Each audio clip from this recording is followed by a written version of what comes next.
família vascaína, Eduardo Maiolo, canal Vascaíno Norte e Sul, trazendo mais um vídeo para o canal, mais um vídeo desse domingo, vídeo de pós-jogo aí, depois do empate entre Bahia e Vasco, empate aí sem gols por 0-0, a gente vai falar desse jogo, vai falar também de assuntos aí envolvendo o Vasco da Gama, mas antes de mais nada, peço vocês o joinha, o like, peço que vocês se inscrevam no canal, que ative o sininho de notificações, também compartilhe esse vídeo com o máximo de pessoas possíveis que vocês puderem compartilhar. Para impulsionar o canal na plataforma do YouTube, serei muito grato a vocês. Gente, vamos falar de Vasco. Antes de mais nada, vou ajeitar a câmera mais uma vez, porque, né, tá escondendo aqui a cruz de malta da minha camisa, gente. Essa camisa, ela é grande, já falei para vocês, né? Mas vamos falar da partida de hoje entre Bahia e Vasco, né? Uma partida que, cara, é um empate que, assim, que a gente pode dizer assim, foi ruim? Não foi ruim. É um empate normal, um empate fora de casa, na Fonte Nova. É um jogo difícil, não é um jogo fácil, só que na situação atual do Vasco da Gama no Campeonato Brasileiro, esse empate se tornou ruim pela situação que o Vasco está passando nesse exato momento, tá? Uma vez que, né, tivemos hoje jogos, né, que interessou aí o Vasco da Gama, o Cruzeiro venceu o Mirassol por 3-1, tá?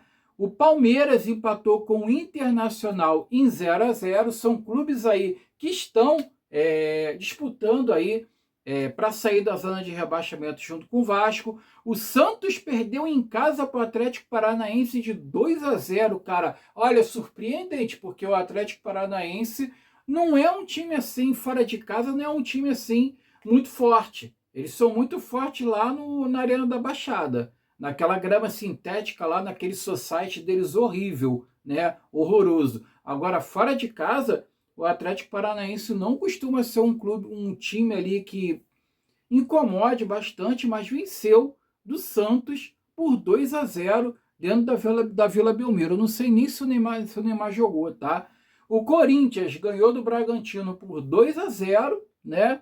E tivemos aí o Urubu vencendo Vitória por 2-0 dentro do Maracanã. Resultado previsível, nada demais, né? Enfim, resultados aí que acabou favorecendo ao Vasco da Gama, que se tivesse ganhado o jogo dele, cara, estaria numa posição, numa situação até melhor. O Vasco continua, agora o Vasco está em 18º com 23 pontos, né? E 22 jogos. Engraçado, cara, o Vasco ele não jogou. O Vasco ele não... Peraí, deixa eu ver uma coisa aqui direito. O Vasco está em 18º com... Sim, com 23 pontos. 23 pontos. É que essa tabela aqui que eu pego aqui na rede social, ela é meio esquisita. Ela é invertida, né? E com 21 jogos, o Vasco está com um jogo a menos, tá? Os outros clubes aí com 22 jogos e alguns clubes também com jogo a menos, com 21 jogos, caso do Grêmio, caso do Mirassol, caso também da Chapecoense, né? Que disputaram aí a Copa do Brasil, Sul-Americana e etc, etc, etc, tá? Então o Vasco ficou aí com 23 pontos. 23 pontos, gente. Meu Deus do céu, é isso mesmo? Não, peraí, vamos com calma, tá? O Vasco está com 22, o Santos está com 22, o Internacional em 16º com 23, tá? Agora sim, tá? O Vasco está com 22 pontos em 21 jogos, o Santos, depois da derrota de hoje, está com 22 pontos em 21 jogos, o Remo em 19º com 22 pontos com 22 jogos, tá? Com todos os jogos completados. A Chapecoense com 10 pontos e 21 jogos. À frente do Vasco, temos o Internacional em 16º com 23 pontos e 22 jogos. O Mirassol em 15º com 23 pontos e 21 jogos, também com jogo a menos. O Grêmio em 14º com 25 pontos em 21 jogos. Então, cara, esses clubes aí que estão na frente do Vasco, eles também estão com jogo a menos, assim como o Vasco está. Então isso daí não é critério de nada, tá? Isso daí não é parâmetro de nada. A verdade é o seguinte, o Vasco empatou a partida de hoje, que se tivesse ganhado essa partida, iria para 24 pontos, estaria fatidicamente ali na 15ª posição, à frente do Mirassol. A sorte que o Inter empatou, o Santos perdeu, né?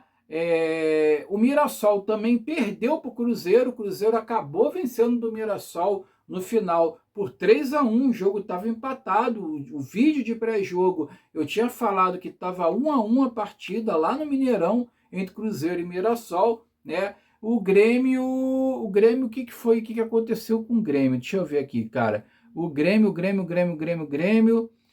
jogou, não jogou hoje, jogou ontem, né? Eu acho que o Grêmio perdeu também, se eu não me engano, tá? Acho que o Grêmio também perdeu. Então o Vasco iria se dar bem hoje se vencesse essa partida. Então, cara, por isso que fica um gosto amargo, porque assim, o Vasco empatou fora de casa com o Bahia, que é um time chato, é um time ardiloso, é um time rançoso, tá? É um time que, porra, vou falar uma coisa para vocês, cara. Com todo o carinho que eu tenho pelos torcedores baianos, pelos torcedores aí do tricolor baiano, tá? Mas que time nojento para você jogar, cara. Que time nojento para você jogar, principalmente lá na Bahia, principalmente lá na Fonte Nova. É um time chato para você jogar, é um time rançoso, é um time que, porra, para você jogar com ele lá é complicado. Eu quero ver ele jogando assim contra o Urubu, tá? Eu não sei no primeiro turno aonde foi o jogo do Bahia contra o Urubu, se foi lá ou se foi aqui, mas eu quero ver ele jogando dessa mesma maneira contra o Urubu, contra o Palmeiras, contra outros times também, porque contra o Vasco, porra, parece que todo mundo joga, cara. Então, um empate sem gols. Cara, o Vasco defensivamente muito bem postado, tá? A reposição da defesa, quando o Vasco perdia a bola no ataque, que o Bahia engatava um contra-ataque ali, pegando a defesa do Vasco desprevenida, a recomposição muito bem feita, principalmente pelo Adson, principalmente pelo PH, pelo Paulo Henrique, tá? Principalmente ali, não pelo David, né? Mas por outros jogadores ali que fizeram a cobertura, pelo Cuiabano também, tá? Eu vi muita gente criticando o Adson, dizendo que o Adson é um bagre, que o Adson não sabe chutar e coisa e tal. Cara, mas o Adson ali, ele foi um jogador ali, taticamente, muito importante na partida de hoje, tá? Porque o Adson, ele estava fazendo uma recomposição ali na defesa do Vasco ali, muito importante, que muitas vezes o Vasco perdia a bola no ataque, o Bahia vinha para cima e o Adson estava ali dando combate, cara. O Adson estava ali dando combate. Agora, o que falta no Vasco hoje é, como é que eu vou dizer, cara? É competência ofensiva, é competência no ataque. O último passe, a definição da jogada, aquela bola ali, sabe? Quando o cara vai na linha de fundo para cruzar, o Vasco até chegou a abrir o placar, mas estava impedido. Parece que o David estava impedido, o impedimento semiautomático entrou em prática, entrou em atividade hoje, flagrou ali um gol ali do Vasco no primeiro tempo, tá? Pegou o impedimento ali do David, na verdade, não foi nem o Adson que fez o gol, foi o David que estava impedido e anulou o gol do Vasco, infelizmente, cara, infelizmente, tá? O David teve um gol anulado também no segundo tempo, que estava impedido ali, foi claro, né? A olho nu dava para você ver que o David estava impedido. Enfim, né? E o Bahia também teve um gol impedido também no segundo tempo, tá? Mas o ataque do Vasco, de uma certa forma, até funcionou, mas não funcionou da maneira que tem que funcionar, tá? Defensivamente, o Vasco está muito bem. A organização da equipe está muito boa. O Vasco toca a bola com facilidade agora. O Vasco parece que tem um sistema tático, parece que o Vasco tem uma organização, parece que dessa vez o Vasco tem ali jogadas ensaiadas, inclusive, elas têm que ser bem executadas pelos jogadores dentro de campo. Aí já não é muito técnico, né? O técnico, ele ensina O técnico, ele instrui os jogadores, mas os jogadores têm que saber colocar isso em prática dentro de campo de maneira competente, coisa que não aconteceu. Mas tu percebe que tem jogadas ensaiadas ali de falta próximo da área e coisa e tal, e você vê ali um sistema tático ali produtivo e competente no Vasco hoje, cara. Coisa que você não via já há muito tempo, tá? Você não via isso há muito tempo. Então, o empate não foi de todo ruim, mas na situação que o Vasco se encontra na tabela do Campeonato Brasileiro, foi ruim demais, porque o Vasco precisava da vitória a todo custo, cara. O Vasco precisava vencer essa partida, tá? Só que na próxima rodada, o Vasco vai pegar o Santos em São Januário. Aí, bicho, é confronto direto, tá? Porque o Santos está na 17ª posição com 22, o Vasco na 18ª também com 22. Então, é de suma importância o Vasco vencer essa partida, e o Vasco vai ter que secar o Internacional e o Mirassol na rodada de número 23. Lembrando, mais uma vez, que o Vasco tem um jogo a menos, tá? Diante desses clubes aí. O Vasco tem um jogo a menos do que o Internacional, quanto o Mirassol não. O Mirassol também tem um jogo a menos, tá? O Mirassol está com 21 jogos também. Então, não é vantagem de nada quanto o Mirassol. Então, a gente tem que secar esses clubes aí e tem que fazer o dever de casa, ganhar aqui em São Januário do Santos, com Neymar e companhia limitada, quem quer que venha, entendeu? Vai ter que ganhar a partida aqui em São Januário contra o Santos no domingo que vem em São Januário, tá? Mas você já começa a perceber um esquema tático no Vasco, você já começa a perceber uma melhora. Tá faltando ali, cara, uma efetividade ali no ataque. Tá faltando ali o ataque ser mais produtivo. Tá faltando o ataque ser mais assertivo. Tá faltando ali o ataque ser mais efetivo, né? Concluir, né, as chances que criam, o volume de jogo que cria, concluir isso daí em gols. É isso que tá faltando no Vasco. E só isso tá faltando no Vasco. Eu acredito que um Facundo Colídio chegando agora, né? Um Santiago Sousa nem tanto, que é um jogador de defesa, um jogador mais de marcação, tá? Enfim, é mais o Facundo Colídio ali, porque, porra, sinceramente, cara, Marina e Nestrosa não dá, cara. Marina e Nestrosa não dá. O David não dá, tá? O Adson, até que você pode esperar alguma coisa dele. Aí entrou depois do segundo tempo ali, entrou quem, gente? Entrou o Spinelli, né? Entrou, se eu não me engano, entrou o Rojas, entrou também, agora eu não estou lembrado, cara, mas quem entrou na partida, porque eu estava assistindo o jogo no celular, e eu estava no churrasco lá de família, lá, Dia dos Pais e coisa e tal, e não estava, assim, às vezes eu tirava atenção do jogo, prestava atenção nas pessoas e coisa e tal. Mas olha, eu sei que entrou o Spinelli, eu sei que entrou o Rojas, eu sei que entrou o Barros, eu sei que, sabe, eu sei que entrou ali alguns jogadores ali, mas não mudou muita coisa. O Spinelli também não é esse homem-gol, tá? O Spinelli não é esse homem-gol. O Adson, eu acho que vai muito bem, mas o Adson parece que não aguenta a jogar uma partida inteira, tá?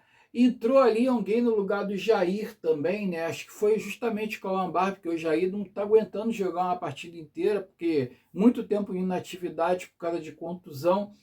Enfim, né? Mas assim, o Vasco está precisando de gente no ataque ali para mudar alguma coisa, para ser mais efetivo, para ser mais produtivo, para ser mais assertivo, entendeu? Para transformar todo esse conteúdo que o Vasco está criando, sabe? Essas jogadas que o Vasco cria e coisa e tal, transformar isso em gols, que é o que mais importa no futebol, infelizmente. Só ganha quem faz gol, cara. Só ganha quem faz mais gols. Então, de repente, o Facundo Colídio, né?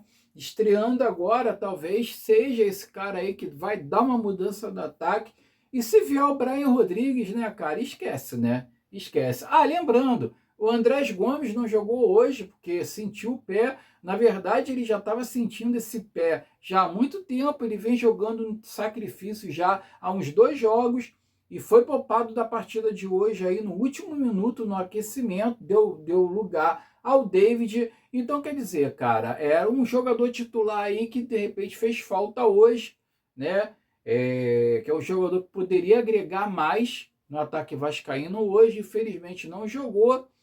E, porra, cara, agora você contar com o Marinho Nestrosa, contar com o Spinelli, ele é esforçado, você vê que, pô, ele corre, que ele vai atrás e tudo, mas, cara, meu Deus do céu, cara, cara, é impressionante como é que um cara atabalhoado, como é que um cara, o Marinho Nestrosa, ele tenta driblar, ele tenta fazer a jogada, ele se enrola todo em determinados momentos, porra, não dá, cara, não dá. O Vasco tá precisando de jogadores ali no ataque, ali mais efetivos ali e que sejam ali letais ali para a defesa adversária, tá? Outro detalhe também, Cuiabano não joga contra o Santos, tomou o 3º cartão amarelo hoje, tá? Não vai jogar contra o Santos, está suspenso, mais um desfalque. Em contrapartida, o Nuno Moreira volta na partida aí contra o Santos. Então vamos ver como é que o técnico Pedro Emanuel vai escalar esse time contra o Santos domingo que vem. Aí é de suma importância aí o Vasco vencer essa partida contra o Santos aqui, uma vez que o time do Santos também é fraco, tá? O time do Santos é muito fraco e jogando fora de casa, a gente jogando seu Januário, é mais que obrigação o Vasco vencer essa partida, cara. É muita obrigação do Vasco vencer essa partida para tentar sair dessa situação aí horrível. Foi o que eu falei, cara. Copa do Brasil foi bacana, ganhar do Fluminense, coisa e tal, mas, porra, o importante aqui é Campeonato Brasileiro, porque o Campeonato Brasileiro ele rebaixa. E o Vasco ele não pode ser rebaixado na iminência de estar numa recuperação inicial. O Vasco nem pode pensar em ser rebaixado para a Série B e ter aí as suas cotas aí de televisão, sua premiação cortada aí para mais da metade, tá? Porque senão, é uma catástrofe total, tá? O vídeo de hoje é esse, desejo a vocês aí um final de domingo abençoado. Vou ali assistir ali de repente um videotape da década de 80, um jogo que eu fui, que eu gosto às vezes de ver, no final de domingo, né? Tomar mais uma cervejinha ali, que eu tava tomando uma cervejinha lá na minha sogra e coisa e tal, Dia dos Pais, meus cunhados lá, meu sogro e coisa e tal. Desejo a vocês um final de domingo abençoado, um início de semana próspero e mais abençoado ainda. Fiquem com Deus, saudações vascaínas. E eu fui.